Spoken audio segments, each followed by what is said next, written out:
Les decía yo en la anterior clase que le iba a pasar el nombre del texto que vamos a seguir, ¿no? La bibliografía, y este es el texto que vamos a seguir. El título es Análisis matricial de estructura. El autor es E. Blanco, D. M. Cervera, R y B. Suárez A. Este es el libro que vamos a seguir. Está en internet, también lo pueden bajar, pueden copiarlo o sacarle una imagen a la pantalla. Luego hay otro libro que también vamos a utilizar, es Análisis matricial de estructura, también se llama, y el autor es de Roberto Aguiar Falconi. Este libro hay en la edición 3 y la edición 4. Las dos son buenas. La edición 3 es interesante porque lleva ahí un programita en Fortran y el flujo de solución de sistema de ecuaciones. El tomo 3 y mejor dicho, la edición 3 y la edición 4 ya no la lleva. Por eso le digo que es interesante es el 3 porque de ahí yo he sacado la programación del sistema de ecuaciones.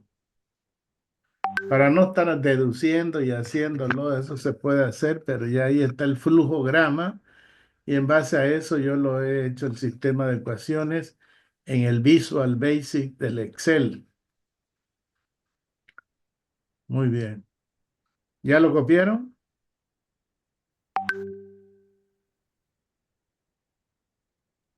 Sí, ingeniero. Mm, Ya, perfecto. Entonces pasamos a la siguiente.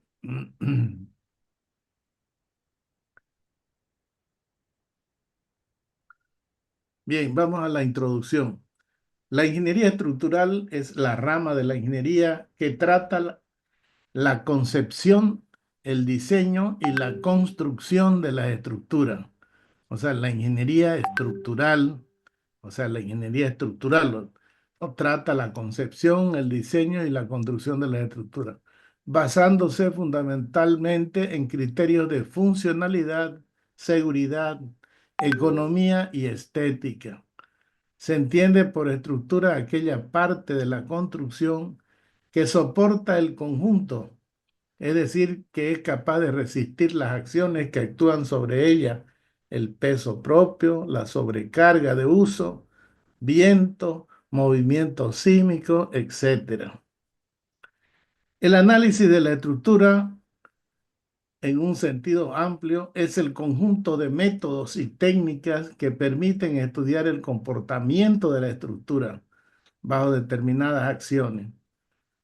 En las distintas etapas que se están que estas, perdón, en las distintas etapas que estas atraviesan, en un sentido más clásico, el análisis de estructura busca establecer las condiciones de resistencia y rigidez de la estructura, analizadas a través de la resistencia de materiales y de la teoría de elasticidad. Bien, entonces, como hemos visto, hace una introducción de qué es la ingeniería estructural, ¿no? ¿Qué es la ingeniería estructural? Se basa entonces desde la concepción. La concepción es la idealización de las estructuras, el diseño y la construcción. O sea, son tres etapas. Cómo concebir, cómo idealizar, cómo diseñar y la parte de la construcción. Y dice que se basa en criterios de funcionalidad, seguridad y estética. Bien, lo que a nosotros nos concierne es el análisis estructural. El análisis estructural va dentro del diseño de una estructura. Es decir, lo primero que tenemos que hacer es hacer el análisis estructural. Ahorita nos va a mostrar un gráfico donde bien se entiende qué es lo que hace el análisis estructural. ¿Ya? Sigamos entonces adelante. Bien. Las estructuras se clasifican en dos grandes grupos, las estructuras continuas y las estructuras discretas o de barra. Las estructuras, según su geometría y su forma de trabajar, pueden ser de diferentes tipologías.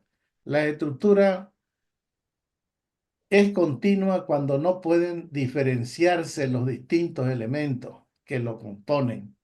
Y es una estructura discreta o de barra cuando está formada por piezas prismáticas unidas entre sí. Las estructuras continuas pueden ser estructuras sólidas o masivas, como pueden ser las presas, o sea, las represas de agua, ¿no? Tienen harta masa y aquí tenemos un dibujo. Toda esta masa de aquí es una estructura entonces continua. O bien estructuras superficiales como son las losas, las placas. También esta es una estructura continua. Las placas, las membranas, las láminas, esas son estructuras continuas en las que puede identificarse un espesor y solamente un espesor y el tamaño, ¿no? El área. El análisis de la estructura continua en general se basa en la aplicación de métodos numéricos aproximados a las acciones diferenciales o las ecuaciones diferenciales. Hay métodos numéricos aproximados, que son los métodos de elementos finitos, y las ecuaciones diferenciales o integrales de la mecánica de sólidos, de la teoría de la elasticidad. Entonces, eso es lo que se usa para poder resolver estos problemas de estructuras continuas. ¿Listos? Son por medio de elementos finitos o por medio de diferencia finita. Esos son los dos métodos que se utilizan para resolver estos problemas de estructuras continuas. Esto no lo vamos a estudiar, es un curso más especializado, estudiar elementos finitos. Entonces, en este curso no se va a hacer eso. Bien, sigamos. Las estructuras discretas o de barra, por el contrario, pueden resolverse aplicando los principios de resistencia de materiales. Según esto, el análisis de una estructura de barra se reduce al problema de determinar las leyes de esfuerzo que actúan sobre las diferentes piezas que forman la estructura, o sea, la teoría de Saint-Venant. Condiciones de contorno. Un problema estructural no está totalmente definido si no se introducen unas condiciones de contorno. E independientemente del método usado para resolver el mismo, la solución de dicho problema debe satisfacer siempre dichas condiciones. ¿Sí? ¿Quieren decir algo?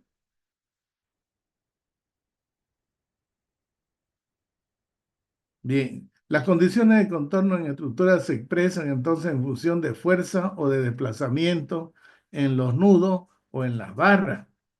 Entonces, las condiciones de contorno o condiciones de borde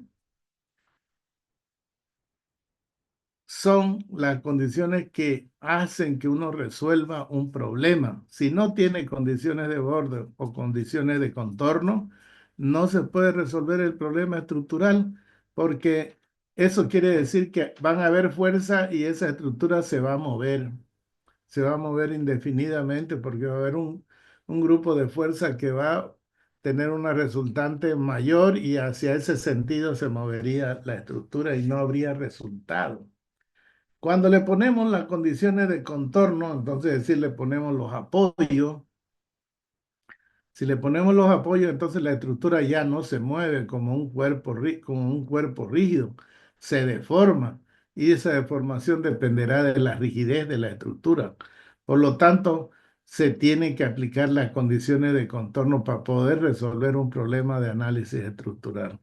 Los, eh, los Es decir, las condiciones de contorno van desde un apoyo simplemente apoyado, que es el móvil, mejor dicho, un apoyo móvil, un apoyo articulado fijo, y se lo puede representar aquí, así como está una viga con un apoyo móvil, por ejemplo, con una sola reacción. Acá tengo una viga con un apoyo fijo que puede tener una reacción vertical y una horizontal, la cual la reacción va a tener cualquier dirección, la reacción de este apoyo fijo. También podemos tener un apoyo empotrado, en la cual tenemos una reacción vertical, una horizontal, la resultante que va a tener una dirección de acuerdo a los valores de la reacción horizontal y vertical. Y además va a tener un momento que impide que se mueva, ¿no? Va a estar empotrado acá esta viga. Bien, de esa manera entonces podemos poner las condiciones de contorno. Como el método que vamos a estudiar, le dije yo que era el método de la rigidez o método de los desplazamientos. Entonces, en los nudos aplicamos los desplazamientos que puede tener la estructura. Y esos desplazamientos, entonces, al imponerle un apoyo, vamos a decir, aquí no se puede mover en esta dirección. Ya estamos poniendo una condición. A eso se llama la condición de contorno o condición de borde.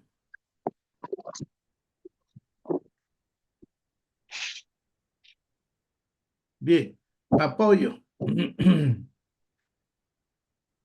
Apoyo, el dispositivo que une la estructura al medio de sustentación se llama apoyo.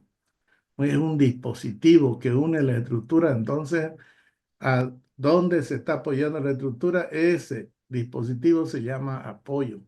El apoyo tiene una doble función. Por un lado, impedir o limitar los movimientos de la estructura y por otro, transmitir las cargas que soporta la estructura al medio de sustentación.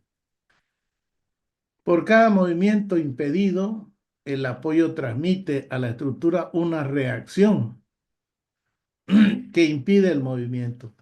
Estas reacciones son iguales y de sentido opuesto a la fuerza que la estructura transmite al medio de sustentación. O sea, la fuerza llegan con una resultante a ese apoyo y el apoyo reacciona entonces con una igual en el mismo sentido, pero de diferente dirección. A eso se refiere. Enlace.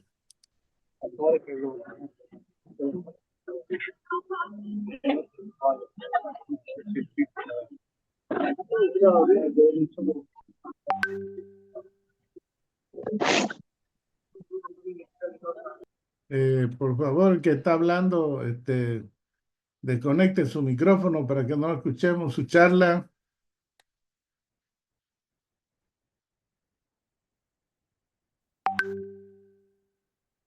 Bien, enlace.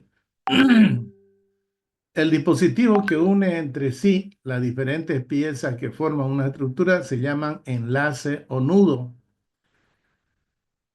El enlace cumple la doble función de impedir o limitar los movimientos relativos de unas piezas respecto a las otras y de transmitir la carga que unas soportan a las demás. Y aquí tenemos los enlaces, por ejemplo, este es un enlace, en realidad esta es una articulación, ¿no es cierto?, que transmite corte y normal, pero no transmite momento. Acá tengo una articulación en un nudo, ese vendría a ser un enlace, el nudo es libre, pero aquí se transmite fuerza cortante y esfuerzo normal. Aquí tenemos el ejemplo que estamos poniendo, ¿no? Acá tengo la idealización estructural, cómo se le idealiza este apoyo y se lo idealiza así, colocando una articulación simplemente. Igual a este otro se le pone una articulación y vendría a ser de esta manera la parte de la estructura, ¿no? Y aquí por ejemplo se ve que transmite esfuerzo cortante, claro, porque las cargas son verticales. Y acá se transmiten los esfuerzos, entonces la reacción vertical y horizontal. En este otro nudo también transmite reacción horizontal y vertical, pero el nudo tiene que estar en equilibrio. Por eso, separándolo como cuerpo, diagrama de cuerpos libres, la fuerza de este nudo tiene que equilibrar con la fuerza de este otro nudo de acá, cuando están separadas las estructuras.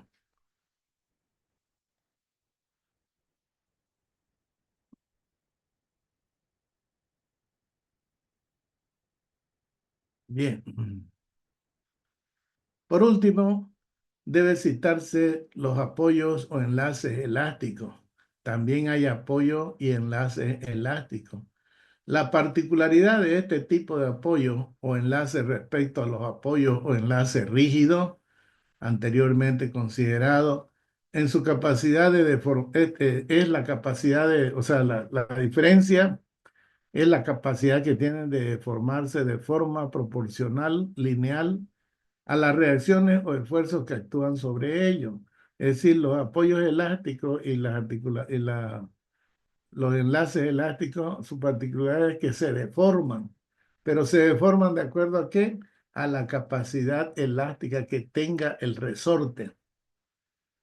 Equilibrio y compatibilidad. Las fuerzas, incluyendo dentro de los conceptos de acciones y las reacciones que actúan sobre la estructura, deben estar en equilibrio elástico, es decir, deben formar un sistema de fuerzas de resultante nula y de momento resultante nulo. Es decir, aquí estoy hablando de las fuerzas que actúan y las fuerzas que reaccionan. Este sistema de fuerzas actuantes y reactivas, entonces tienen que hacer un sistema de fuerzas nulo, es decir, en todos los sentidos, ¿no? La resultante de fuerzas en X tiene que ser igual a cero, la resultante de las fuerzas en Y tiene que ser igual a cero, la resultante de fuerzas en el eje Z es igual a cero. La sumatoria de momentos con respecto al eje X tiene que ser igual a cero. La sumatoria de momentos con respecto al eje Y tiene que ser igual a cero. Y la sumatoria de momentos en el eje Z tiene que ser igual. Entonces quiere decir que las 6 ecuaciones de la estática, ¿no? De la ciencia, de la física, de la estática que estudia los cuerpos estáticos, tienen que cumplirse. Estas 6 ecuaciones se tienen que cumplir. Bien, debe destacarse que las condiciones de equilibrio estático y las correspondientes ecuaciones matemáticas que la expresan deben cumplirse no solo en la estructura en su conjunto, sino que también deben satisfacer para cada parte integrante de ella, siempre que se considere de forma explícita las fuerzas y momentos que el resto de la estructura ejerce sobre esa parte considerada. ¿Qué quiere decir esto? Que la estructura en sí tiene que estar en equilibrio. Y si tomo una barra, esa barra, si la tomo y sé cuáles son los esfuerzos que actúan en sus nudos, también tienen que estar en equilibrio. Y si tomo un nudo de la estructura, un nudo donde se unen varias barras, también tiene que estar en equilibrio. La fuerza que llegan ahí, la normal, corte, momento, tiene que estar en equilibrio ese nudo. Entonces, a eso se refiere, ¿no? El equilibrio de la fuerza. Y la compatibilidad se refiere a que si tengo un nudo, llegan 4 barras y hay un desplazamiento, pues esos 4 elementos que llegan ahí tienen que tener ese movimiento, tiene que ser compatible ese movimiento. Es decir, si hay un movimiento en X, para todas las barras que llegan ahí, ese movimiento en X tiene que ser igual. Y si hay un movimiento en el eje Y, para todas las barras que llegan ahí, ese desplazamiento tiene que ser igual para todas. Eso se llama compatibilidad de deformación. Y que se cumplan las 6 condiciones de la estática, es decir, las ecuaciones de equilibrio, se llama la satisfacción del equilibrio de la estructura.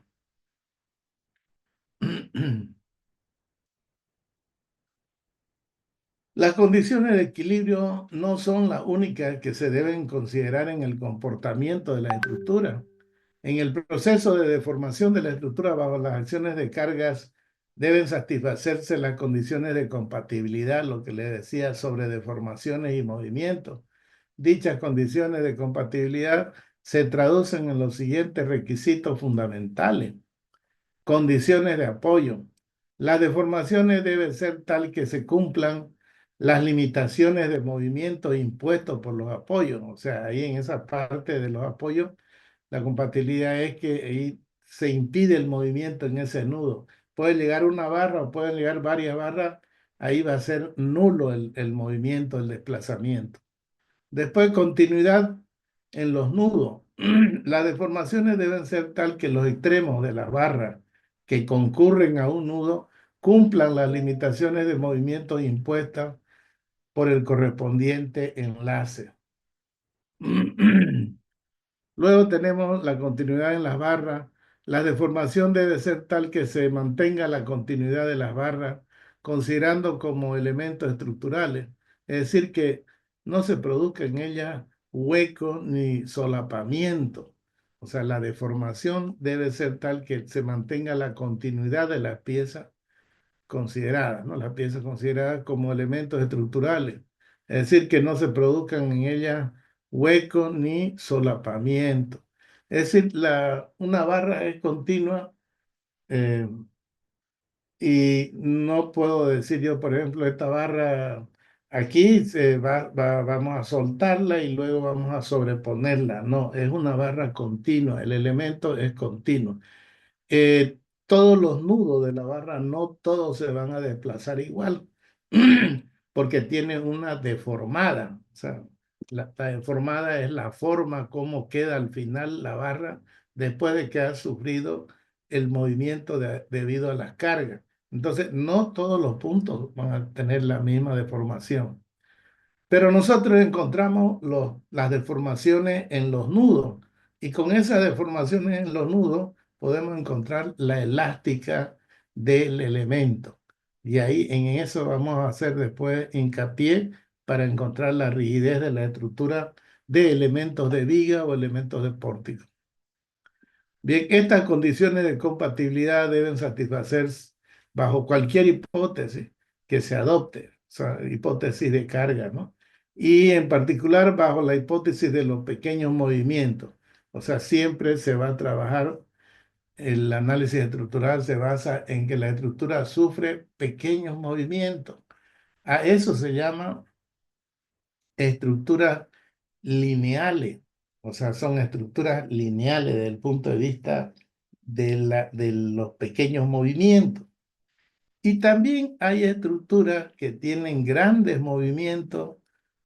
Bueno, antes de pasar a la otra, las estructuras que tienen pequeños movimientos, el análisis de carga, de fuerza, todo, se hacen en la estructura no deformada.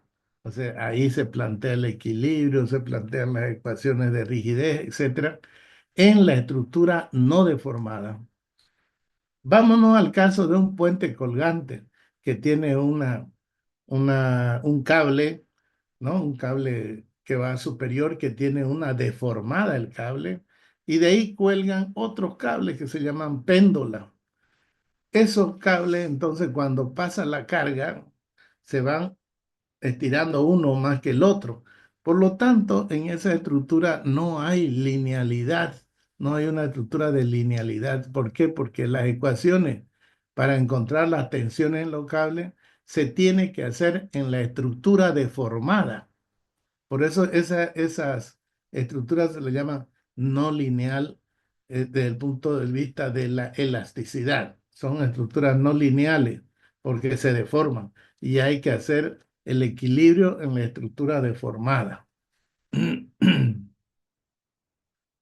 Linealidad y principio de superposición.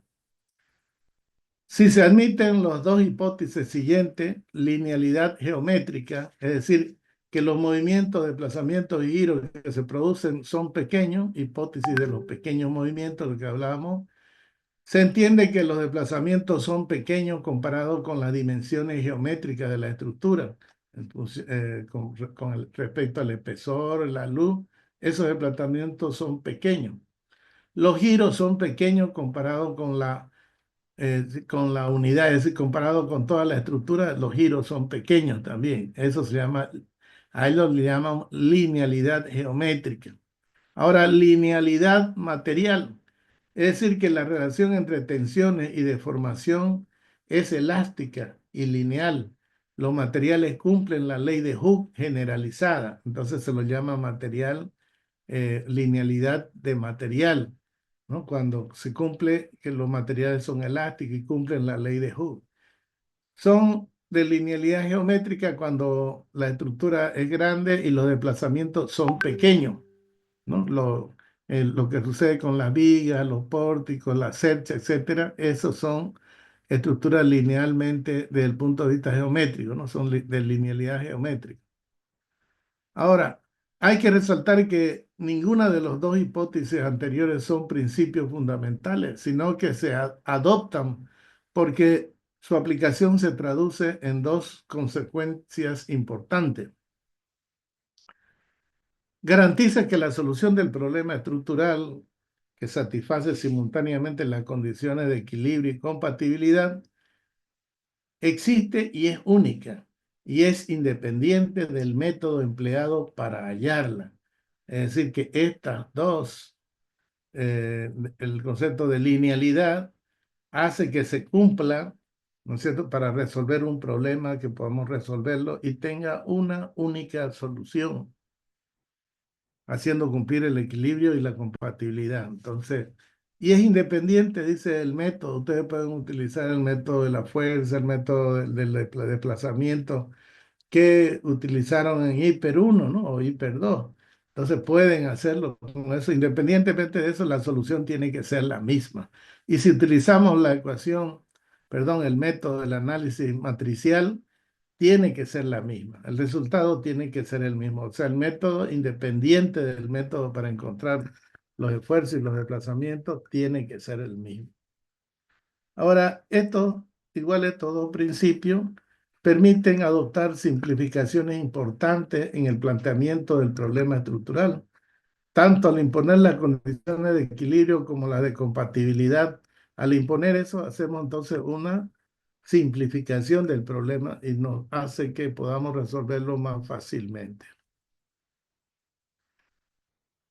Las consecuencias directas de la hipótesis de linealidad es el principio de superposición que establece que los efectos que un sistema de fuerzas origina sobre una estructura son iguales a la suma de los efectos de cada uno de los esfuerzos de las fuerzas originadas por separado. O sea, el principio de superposición está basado en el principio de la linealidad del material. ¿Por qué? Porque si yo tengo varias cargas en un cuerpo, podemos decir que el efecto final va a ser igual al efecto que produce cada una de las cargas independientes, sumado a esos efectos, al final va a dar el resultado del efecto de todas las cargas. Eso es el efecto de linealidad, perdón, de linealidad y superposición de efectos. Alternativamente, se puede enunciar diciendo que los efectos que un sistema de fuerza origina sobre una estructura no dependen del orden de aplicación de la fuerza del sistema sobre la estructura. O sea, yo tengo varias cargas que estoy en una estructura, yo puedo estudiarla independientemente del orden. O sea, yo no interesa, estudio la fuerza 2, la fuerza 3. Al final de cuentas, el efecto final va a ser el mismo. Eso se refiere, ¿ya? Que uno puede, los efectos los puede estudiar independientemente y en cualquier orden. El resultado va a ser el mismo. Estructuras isostáticas, estructuras hiperestáticas.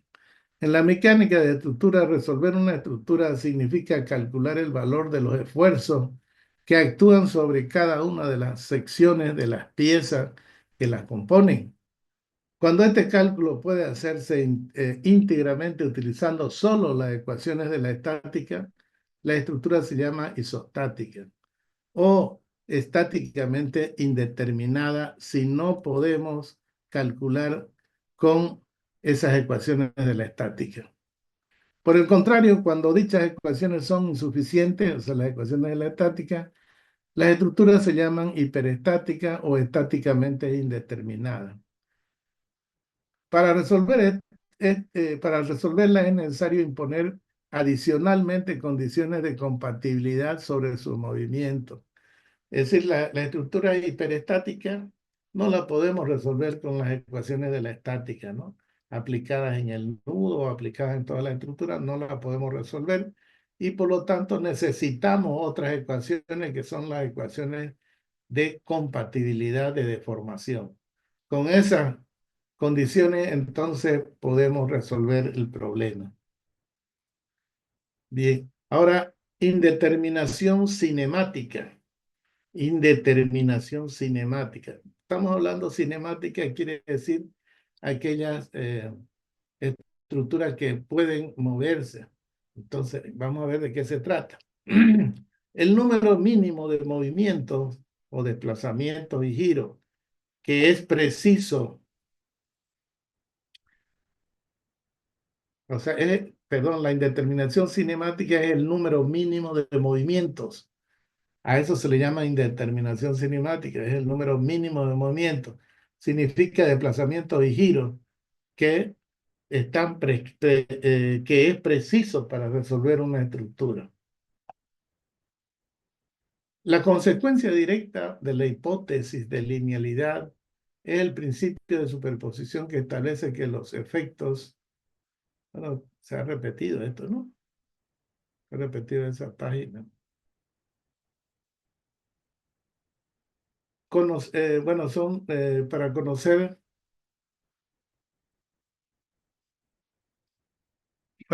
para determinar completamente el estado deformacional. La, una hoja se ha repetido aquí.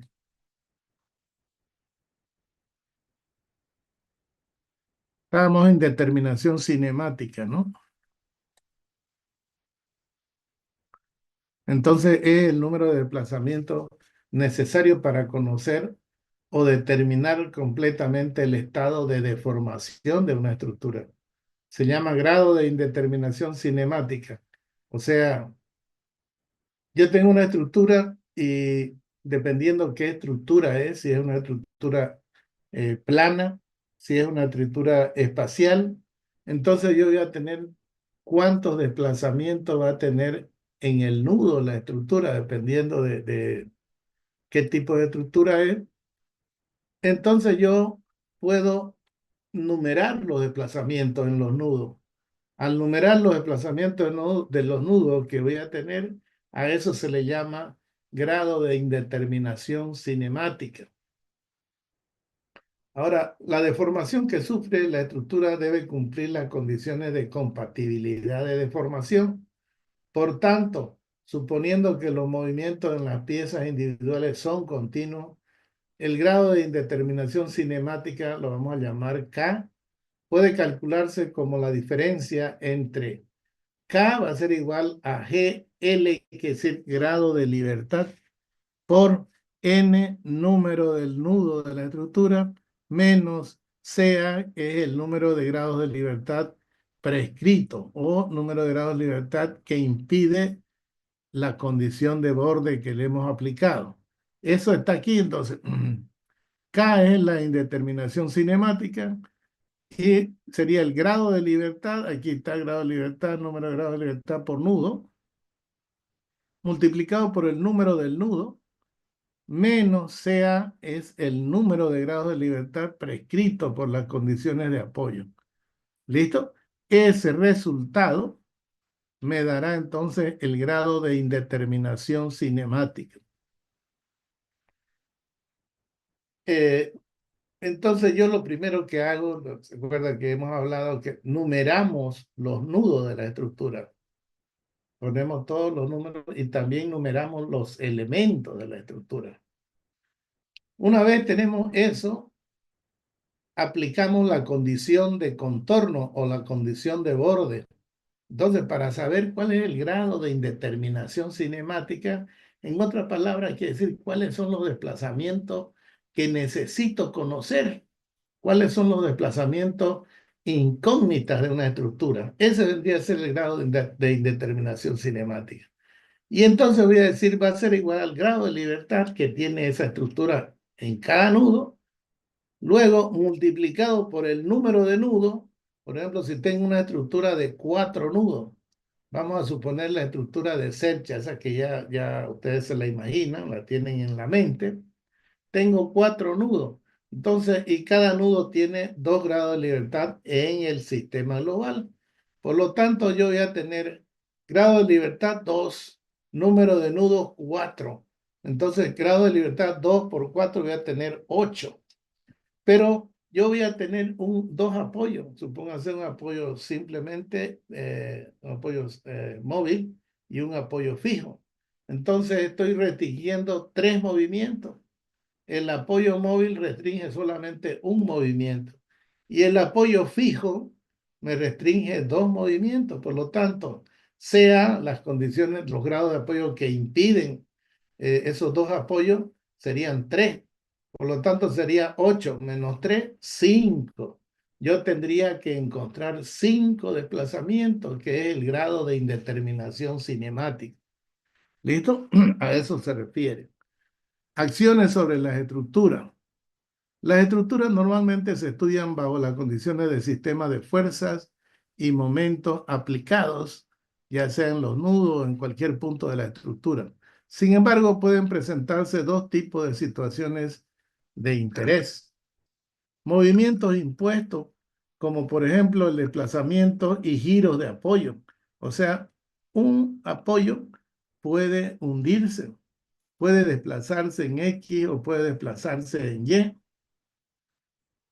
Por lo tanto, entonces, a eso se llaman movimientos impuestos. Cuando uno hace un cálculo de una estructura de varios pisos, en los apoyos uno supone, bueno, no supone, estudia, porque tiene que haber un estudio de suelo, y el estudio del suelo me tiene que decir, bueno, esta zona de aquí hay arcilla, la arcilla tiene humedad, el nivel freático está alto, la arcilla entonces en presencia de agua pierde su resistencia, ¿no es cierto? Se ablanda, la resistencia de la arcilla baja y por lo tanto va a haber susceptibilidad de que haya hundimiento. Yo puedo calcular la estructura como si fuera rígido ese apoyo, o sea, fijo, y encuentro una fuerza. Y con el método de estudios de suelo puedo determinar el posible desplazamiento que puede tener ese apoyo. Por lo tanto, entonces los movimientos uno los calcula, ¿no? Con los datos del estudio geotécnico, ¿no? De la masa del suelo puede determinar qué tipo de movimiento va a tener de acuerdo a la reacción que llega en ese apoyo. Por lo tanto, entonces, yo puedo decir aquí se prevé un desplazamiento de 1,5 centímetros, y yo calculo. Entonces, ¿qué pasa con la estructura si se mueve 1,5 centímetros en ese apoyo? Entonces, agarro lo siguiente y digo, bueno, voy a calcular los esfuerzos que provoca un hundimiento de apoyo de 1,5 centímetros. Y agarro solamente la estructura vacía y le doy a ese un movimiento a ese apoyo. Y por lo tanto, se va a deformar la estructura. Al deformarse la estructura, quiere decir que hay esfuerzo en las barras. Y voy a determinar los esfuerzos y los desplazamientos que va a sufrir la estructura debido a un hundimiento de apoyo. Entonces, ese hundimiento de apoyo yo lo estoy imponiendo. O sea, estoy imponiendo yo porque voy a suponer que ahí el suelo se va a hundir. ¿Listo? Y eso es lo que hace el ingeniero estructural. Entonces va viendo la, todo todas las hipótesis que puedan suceder en la estructura. Es una hipótesis que se hunda, una hipótesis que gire, una hipótesis que se desplace horizontalmente. Todas esas hipótesis la va comprobando el ingeniero estructural. Va comprobando y entonces va viendo cómo se comporta la estructura y va viendo los esfuerzos. Esos esfuerzos que provocan estos movimientos impuestos, es decir, porque lo estamos imponiendo nosotros, ¿no? Antes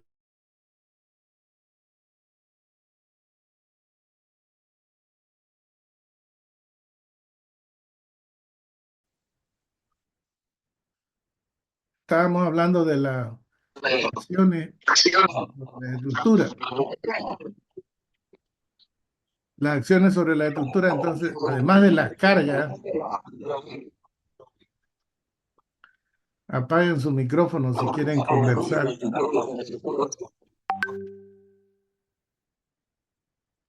Perdón, ¿alguien quería hablar? No lo escuché bien. Ya. Si alguien quiere hablar con su pariente, su familia, lo que sea, por favor, su micrófono, apáguenlo. Pueden hablar, pueden hacer lo que ustedes quieran, ¿no? Simplemente los que quieran escucharme, que me escuchen y no se perjudiquen. Bien, estábamos hablando de las condiciones sobre la estructura, además de la carga de cargas muertas, cargas vivas, cargas de viento, cargas sísmicas, etcétera. También están los movimientos impuestos. Se llaman movimientos impuestos, pero no porque el calculista quiera imponerlo, ¿no es cierto? Sino que son posibles movimientos que van a existir en la vida real de la estructura. Y lo que está haciendo el estructurista, el ingeniero estructural, está viendo las posibilidades y qué consecuencia me trae cada posibilidad de hundimiento. ¿Listo? Entonces, es como si tengamos una hipótesis de carga aparte, así como el viento es una hipótesis de carga, también los movimientos en los apoyos van a ser otros estados de carga. Sumamos esos efectos de las cargas de viento, decimos, todos los sumamos y o los superponemos y vemos entonces dónde la estructura puede fallar. ¿Listo? En eso consiste el análisis total, dónde falla. Y luego con ese esfuerzo ya recién nos vamos al diseño estructural. Lo que estamos haciendo es el análisis estructural. Bueno, con eso más desfavorable, vamos al diseño y vemos si es que el material resiste, la tensión que hay ahí es la admisible o es la que proponen los códigos de cada lugar, ¿no? Las normas. Y si no cumple, pues aumentamos la sección, cambiamos ese elemento, ponemos uno más rígido, etcétera, hasta que cumpla. Una vez cumple, satisface todo lo que dicen las normas de la construcción, entonces podemos decir que el diseño ya se ha terminado. Entonces, el diseño estructural es la comprobación de los esfuerzos, de las tensiones en los materiales, pero no se puede hacer de un solo trabajo, ¿no es cierto? Por ahí falla, una viga se deforma mucho, tengo que aumentarle la altura de la viga y otra vez volverlo a calcular todo. Entonces es un proceso iterativo, hasta que llega un momento en que todo cumple y ya podemos decir el diseño estructural está, porque el análisis que he hecho, el análisis estructural, lo he ido haciendo iterativamente hasta que se cumplen las condiciones normativas. Bien, ahora las deformaciones impuestas debido a causas externas, por ejemplo, variación de temperatura de ambiente o variación de humedad o el pretensado o defecto de montaje, también causan esfuerzo. Por ejemplo, una variación de montaje quiere decir que yo estoy haciendo una estructura metálica y como ustedes saben, todo se saca de los planos, incluso hasta el punto donde vamos a hacer los huecos, donde van a entrar los pernos, tienen que estar bien medidos. Pero en una estructura grande siempre hay algún efecto, digamos, ya sea de construcción o ya sea un efecto de medición. Va a haber unos pequeños defectos y por lo tanto en algunos nudos no va a coincidir el hueco, por ejemplo, donde entra una tuerca, no va a coincidir. ¿Y qué es lo que tenemos que hacer? Lo que tenemos que hacer es ya sea calentarlo y dilatarlo un poco hasta que coincida el hueco. Y una vez lo hemos calentado, dilatado, ya con prensa o con algo hacemos que coincida el hueco y ahí metemos recién la tuerca. Cuando ese material enfría, entonces trata de volverse al tamaño que era, trata de volverse el hueco donde está la tuerca, entonces ahí hay efectos, ya sea de compresión o de tracción. Y esos efectos que hay producen esfuerzo pues, en la pieza y producen en las demás piezas también. Por lo tanto, es un estado de carga también el error se llama error ¿dónde está? Aquí, defecto de montaje. Ahora, el efecto del pretensado. Yo le pongo una determinada fuerza al pretensado y el pretensado también provoca una deformación y transmite fuerza a la viga. Por lo tanto, podemos tratarlo y estudiarlo con los efectos que produce el pretensado, ¿no? Hay programas, por ejemplo, el robo, Ahí, para pretensado, le pide qué fuerza es el pretensado, todos los datos del pretensado y la calcula la fuerza, que la calcula la viga, si va a aguantar o no para los efectos del pretensado. El efecto del pretensado es un estado de carga para la viga. Luego la variación de humedad.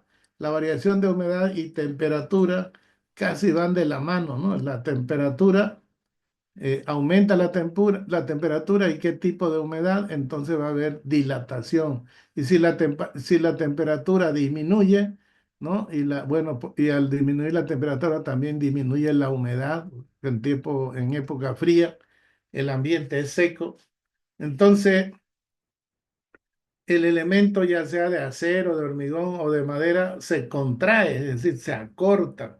Y al acortarse los elementos, pues algunos elementos tienen mayor rigidez, menos rigidez, se acortan y también transmiten fuerza en los nudos. Por lo tanto, también esto transmite un esfuerzo de carga.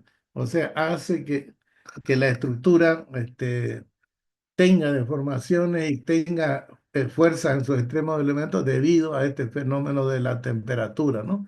Ya sea por incremento de temperatura o disminución de temperatura. Bien,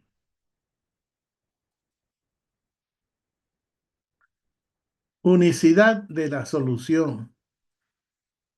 Eh, no son posibles soluciones alternativas a los problemas de análisis estructural, era lo que le decía, la solución es única. Para un conjunto de cargas externas, tanto las deformaciones como los esfuerzos en todas las barras y las reacciones en los apoyos de la estructura son únicos. A eso se le llama el teorema de unicidad de Kirchhoff. Ese es el teorema de unicidad de Kirchhoff, es que la estructura para una determinada carga y para determinado tipo de apoyo la estructura tiene una solución única. No hay varias soluciones. Entonces, es una la solución. Yo puedo resolver la estructura, por ejemplo, con el robo, puedo resolverlo con el SAP, puedo resolverlo con el RAM Element o con cualquier programa, digamos, que resuelva estructura. Los esfuerzos, las reacciones, los esfuerzos en los elementos tienen que ser la misma. Ahora, hay un problema, por ejemplo, cuando uno es estudiante y quiere hacer esa comprobación, bueno, lo voy a resolver con el SAP, lo voy a resolver con el ROBO, lo voy a resolver con el CIPE. Lo que tenemos que saber meter es ahí qué módulo de elasticidad tiene ese material.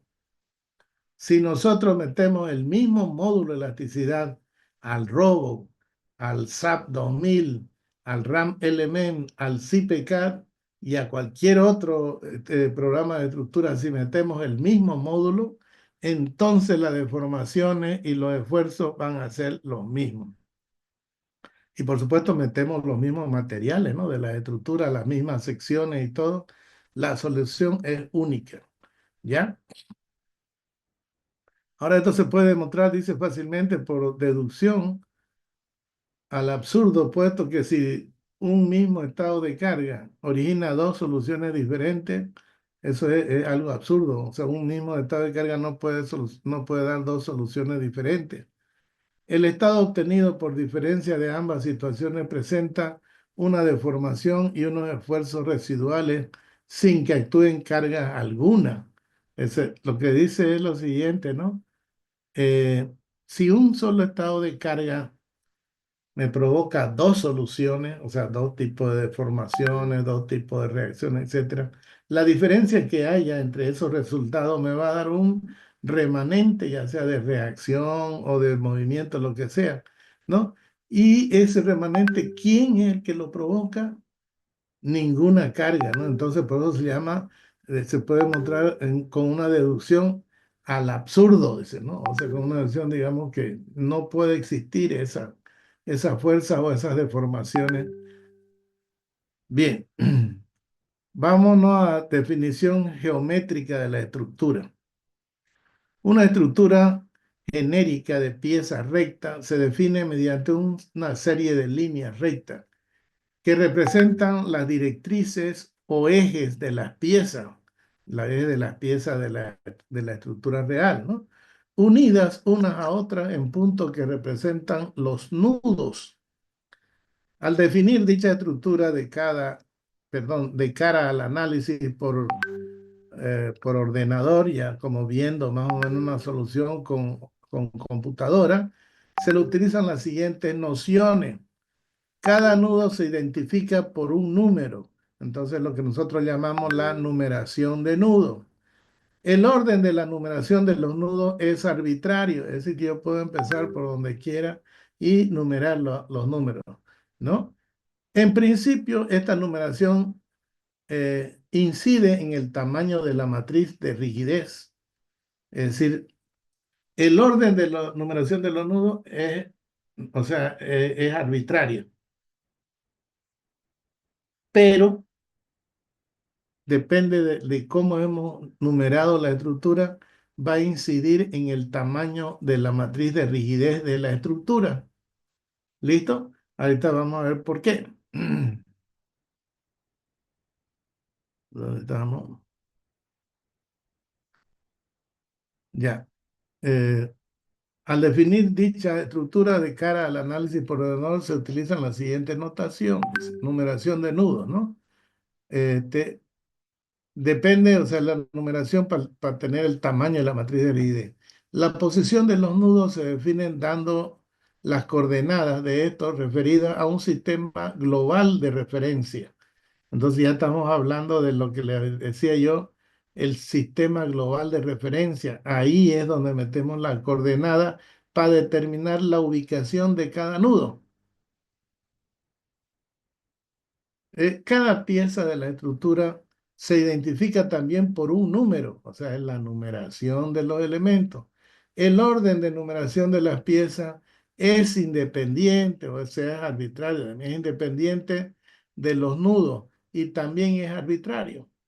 En una pieza cualquiera, K, por decir cualquier, la J, K, cualquier pieza que une los nudos I y los nudos F, se llama extremos, o sea, se llama extremo I al menor, o sea, al nudo menor, que tenga menor, el nudo que tenga menor valor.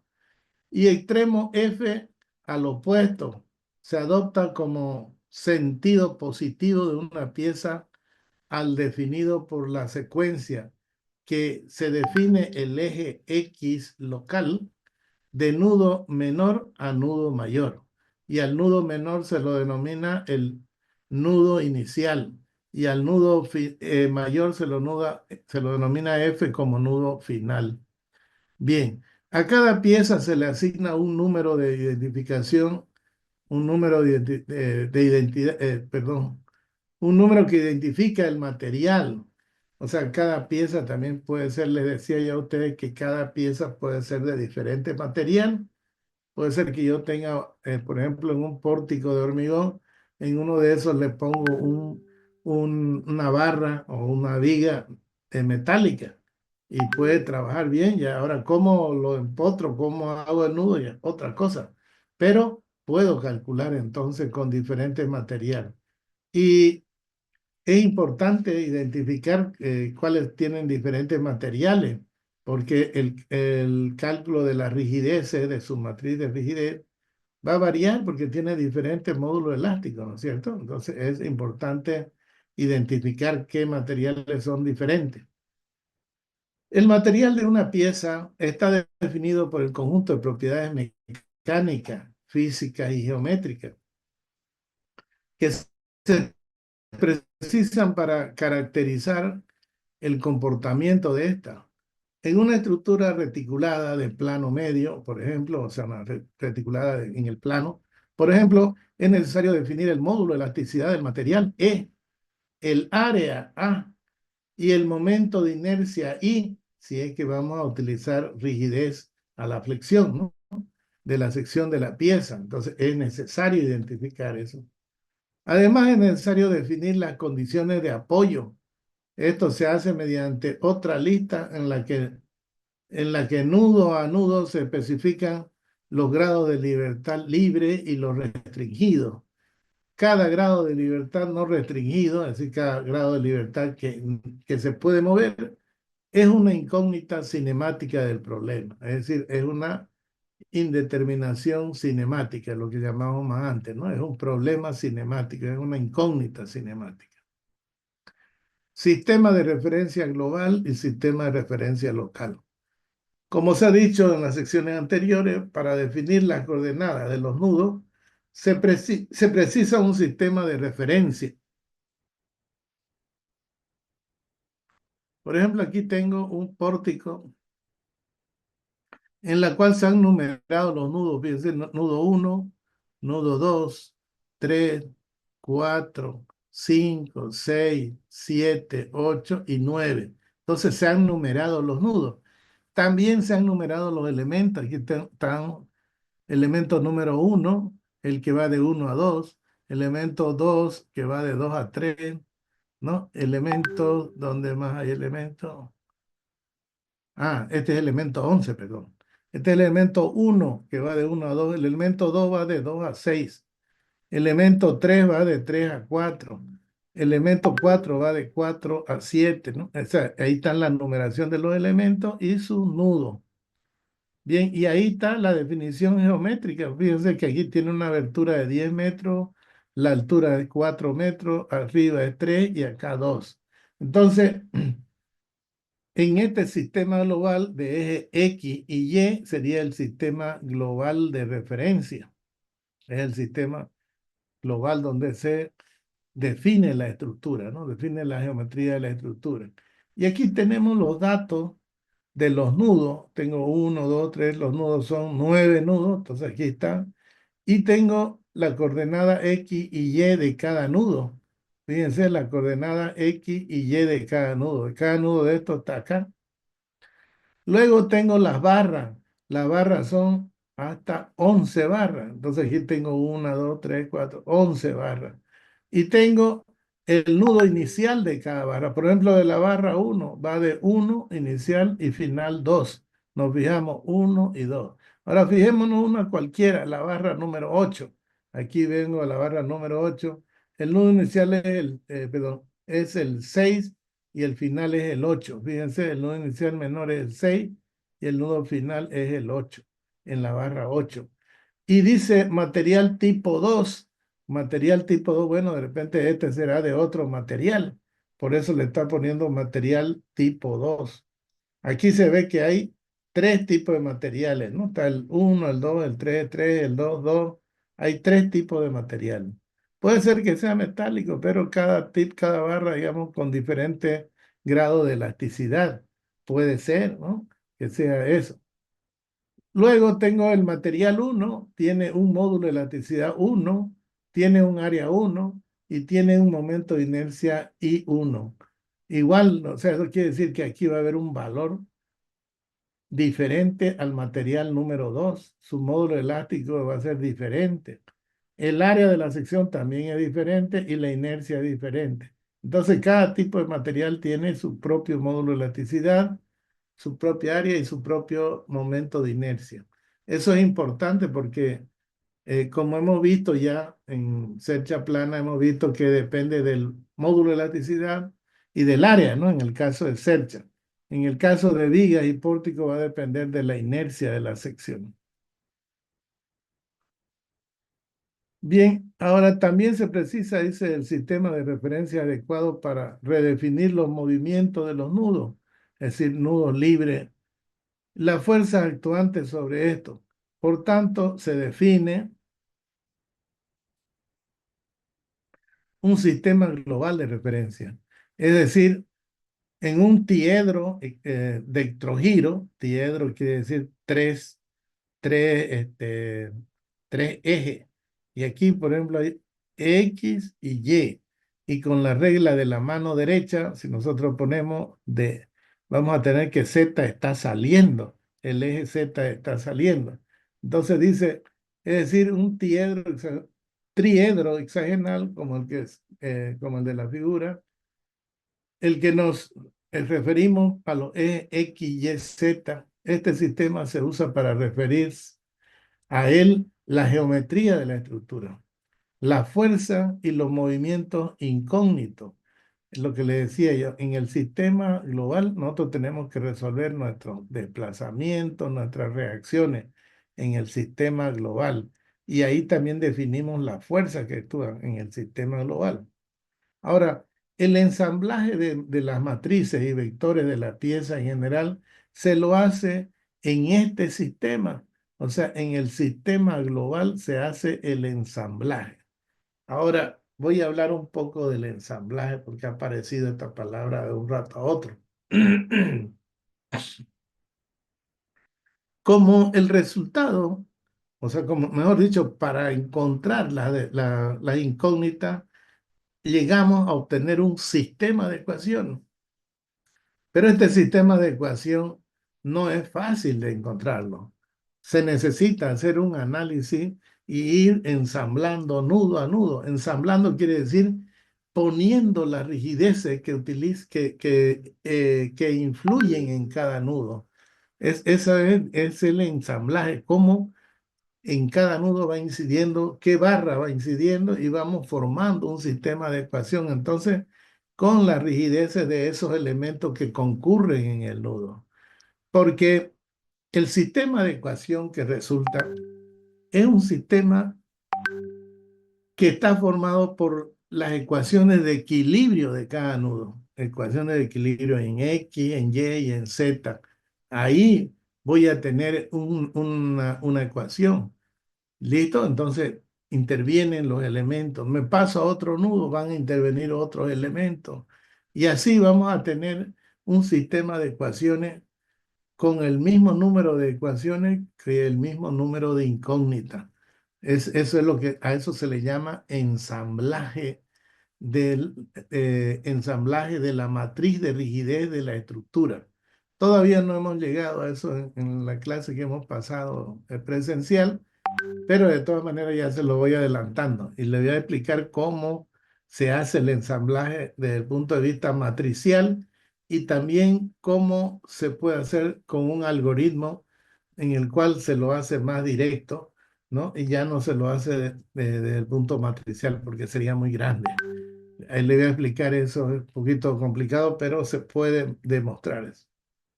Bien, el sistema local de referencia. Para cada pieza existe, para cada pieza el sistema es útil para escribir las ecuaciones elásticas de la pieza, ya que se simplifica al referirla a sus ejes locales. Es decir, para cada pieza existe un sistema de referencia local. Por ejemplo, aquí el sistema de referencia global es este que estoy apuntando con el puntero. Tengo X, Y y Z, decíamos con la regla de la mano derecha, estaría saliendo. Y aquí en la barra 1, 2, entonces se define el X local en la edición de 1 a 2. Ahí está definido X1. Girando 90 grados antihorario defino el Y1. O sea, estos serían los ejes locales de la barra número 1. De la barra número 2 tengo el nudo 2 y el nudo 4. Definido de menor a mayor me define X2 y luego girando antihorario tengo Y2. Entonces este sería los ejes locales de este elemento 2. El elemento 3, fíjense, está el nudo menor acá y el mayor acá. Entonces X local está definido de menor a mayor. Aquí está el X3 local. Girando 90 grados antihorario tengo el Y3 local. Entonces están definidos los ejes locales. Ahora dice ahí, para cada pieza existe el sistema y es útil, o sea, existe el sistema de eje local y es útil para escribir las ecuaciones elásticas de cada pieza. O sea, podemos escribir la elástica en este eje, ¿no? Y es precisamente ahí pues, donde nosotros queremos saber cuánto se deforma en este sentido, cuánto se comprime. Ahí, a ese detalle llegamos nosotros a hacer el análisis, ¿no es cierto? Porque puede ser que se deforme mucho la estructura horizontalmente. Por eso, en función de los desplazamientos que encontremos en los extremos del elemento, podemos determinar la elástica de esta barra. ¿Ya? A eso se refiere. Para cada pieza existe el sistema de coordenadas que es útil, de coordenada local, para escribir las ecuaciones de la elástica de la pieza, ya que se simplifican al referirla a ese eje local.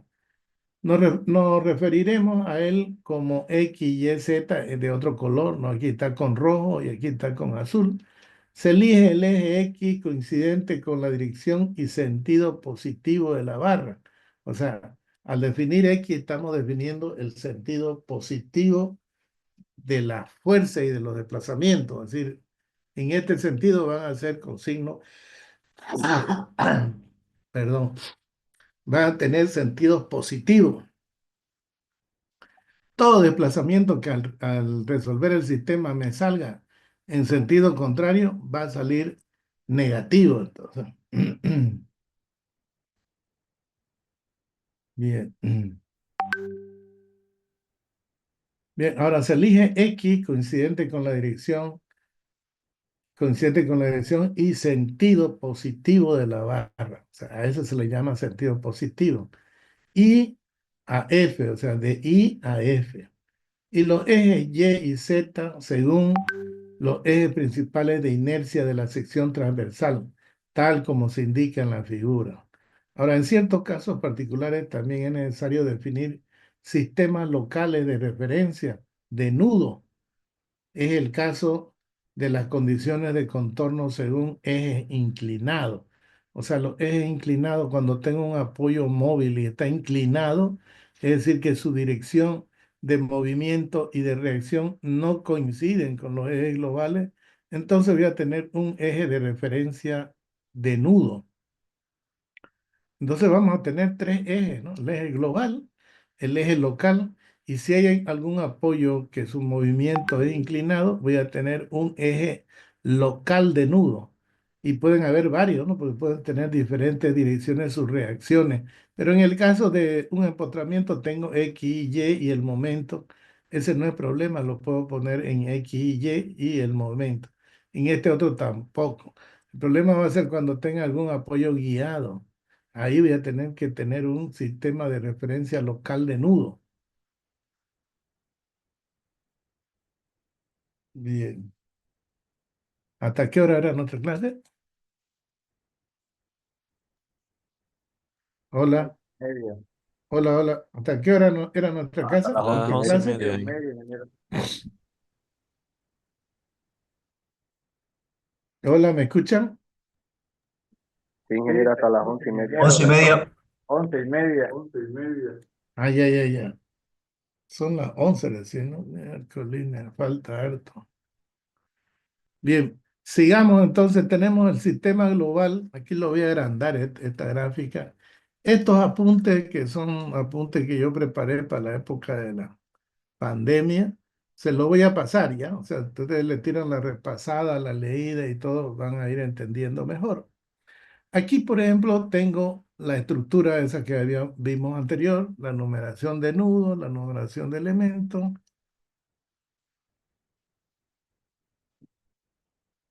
y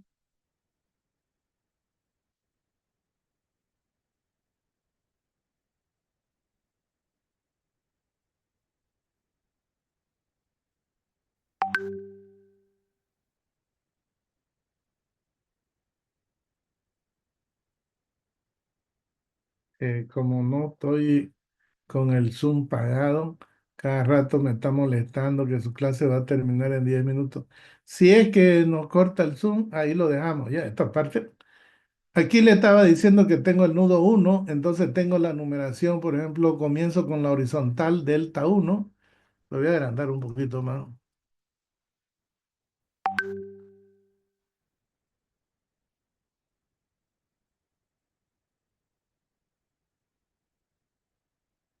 Aquí tengo el nudo 1. Comienzo con la horizontal delta 1, la vertical delta 2 y el giro delta 3. Este es un caso de pórtico. Tiene tres movimientos, pueden darse en cada nudo. Por lo tanto, aquí hay los movimientos posibles, ¿no? Pero como esto es un apoyo, tiene condiciones, por lo tanto, estos van a ser cero, ¿no? Porque no va a haber movimiento. Luego tengo el nudo 2. Como tenía 3, comienzo con el nudo horizontal 4, delta 5 y delta 6. Entonces ahí estarían los movimientos del nudo 2. El nudo 3 está acá. tengo el desplazamiento, entonces horizontal, comienzo con el horizontal. Como aquí terminó en 6, aquí comienza el desplazamiento 6, 7, perdón, 7, 8 y 9. Y por último tengo el nudo 4. Como hemos terminado en 9, el último, entonces el horizontal será 10, 11 y 12. Esa es la forma de numerar entonces estos desplazamientos. Eh, Acá, para poder, por ejemplo, yo quiero numerar el nudo 3 sin necesidad de comenzar uno, 2, 3, 4, así, yendo en ese orden, sino que quiero aprender a numerar, digamos, por cualquier nudo. Y voy a seguir este algoritmo. Fíjense, para el desplazamiento, o sea, esto que voy a calcular es el X, este valor X del delta. Por ejemplo, quiero saber este desplazamiento, cuál va a ser, delta 8, delta 9, cuál va a ser este desplazamiento en el nudo 3, el horizontal, el que está en X. Entonces me dice número de nudo, N es número de nudo. Entonces vale 3. Grado de libertad para esta son 3 por nudo. Entonces tengo 3 por 3, 9. Menos grado de libertad menos 1. Como los grados de libertad son 3, menos 1 serían 2. Entonces 9 menos 2 me da 7. Y acá tengo el delta 7. ¿Ok? Entonces y ahora quiero saber este desplazamiento, el giro, ¿cuánto vale? O sea, ¿qué nombre tiene? Me voy al giro, al delta Z. Número de nudos, son el nudo 3. Grado de libertad 3, 3 por 3, 9. Menos, grado de libertad es 3, menos 3 es 0. Por lo tanto, ese delta Z sería 3 por 3, 9. Y nos fijamos aquí, este es el delta 9 en Z. Quiero saber en Y cuánto vale, o por ejemplo, en Y cuánto vale del nudo 4. Entonces el número de nudos es 4. Grado de libertad 3, 4 por 3, 12. Menos, grado de libertad son 3, menos 2 es 1. Entonces 12 menos 1 me queda 11. Ahí está el delta en Y, es el delta 11 del nudo 4. Este algoritmo es importante porque este sirve para hacer el ensamblaje de la estructura, también este mismo algoritmo. ¿Ya? Bien. Ahora, si nosotros separamos los elementos en el sistema global y lo ponemos en el sistema local, entonces voy a tener en el nudo 1 el delta 1, delta 2 y el delta 3. Fíjense que está en el sentido del eje local. Y acá va a ser el delta 4, delta 5 y el delta 6 del elemento 1. Del elemento 2, otra vez X, Y, igual voy a tener la misma numeración, delta 1, delta 2, delta 3, pero del elemento 3. Acá delta 4, delta 5 y delta 6 del elemento 2. Y así voy a tener todos los desplazamientos en su sistema local. Bien, bien. Entonces hemos visto la numeración y la separación y los desplazamientos en el sistema local y en el sistema global. Ahora, cargas actuantes sobre las piezas. El procedimiento que se describe a continuación está basado en el principio de superposición. La estructura de la figura siguiente, con cargas actuando sobre una o más piezas, pueden descomponerse en dos estados de carga que se estudian por separado. Entonces, aquí, por ejemplo, tengo el pórtico, tengo una carga, vamos a hacerlo más grandecito el dibujo. Tengo el mismo pórtico que estábamos estudiando y se estudia dos estados, dice, ¿no? Fíjense que el primer estado se lo llama estado fijo, donde se estudia así, la barra se la estudia como si estuviera fija. Aquí, por ejemplo, empotrada, empotrada. Acá empotrado, empotrado. Y acá empotrado, empotrado. Entonces es el sistema, el estado 1 es el estado fijo. Se calculan, la carga está en esta barra, se calculan las reacciones que hay aquí en esta barra empotrada para luego invertirla y colocarlas como acción.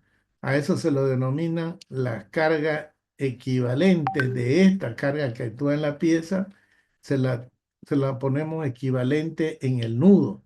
Es decir, la reacción se la vuelve acción en el nudo. Como hemos dicho que este método trabaja con desplazamiento y carga en los nudos, entonces no trabaja con la carga en el elemento. Por lo tanto, necesitamos el concepto de carga equivalente en el nudo. Bien, una vez tengo esto, sumo otro estado de carga ya, donde este estado de carga se puede mover, ya este aquí no se puede mover, es un estado fijo. Y aquí entonces las reacciones que tenía aquí en las reacciones equivalentes, agarro y las coloco acá. La coloco en este nudo, las reacciones que eran verticalmente hacia arriba, las coloco hacia abajo. Aquí como la carga es inclinada, voy a tener una reacción horizontal de derecha hacia izquierda, la coloco, fíjense. Entonces, esas ya son las cargas que actúan en este sistema, que se puede deformar. Es un sistema que se puede deformar y este es un sistema que no se puede deformar. Entonces, la suma de la solución de este más este me va a dar la solución de la estructura, ¿no? El estado 1 consiste, dice, en el sistema de carga real actuando sobre una estructura en la que se han impedido los movimientos de los nudos. A este se le llama empotramiento perfecto o intraslacional, o sea, la estructura con empotramiento perfecto o intraslacional, o sea, que no se puede trasladar, no se puede moverse. Y bajo estas condiciones, cada pieza pueden estudiarse por separado, determinándose las leyes de los esfuerzos y las reacciones en los nudos. El estudio de este estado fijo no se resuelve. Este estado fijo pues ya viene en tabla, ya lo conocemos, ¿no es cierto? Porque es una barra, los esfuerzos que va a haber en los nudos de una barra, o sea, de cada barra. Esto no se resuelve. El que se resuelve es este. Pero esta se lo resuelve con tablas, o de repente por ahí tienen una computadora que calcula las reacciones, entonces con eso se resuelve esto. Pero no se resuelve con el método, ya el método matricial que resuelve este estado. Este se supone que uno lo sabe, este método del estado fijo. El estado 2 consiste en aplicar sobre la estructura real las reacciones en los nudos obtenidos en el estado anterior, cambiado de signo, y en el sistema global. En este caso solo se aplican carga en los nudos, porque el método solamente aplica carga en los nudos. Bien, el estado 1 de empotramiento puede resolverse fácilmente utilizando procedimientos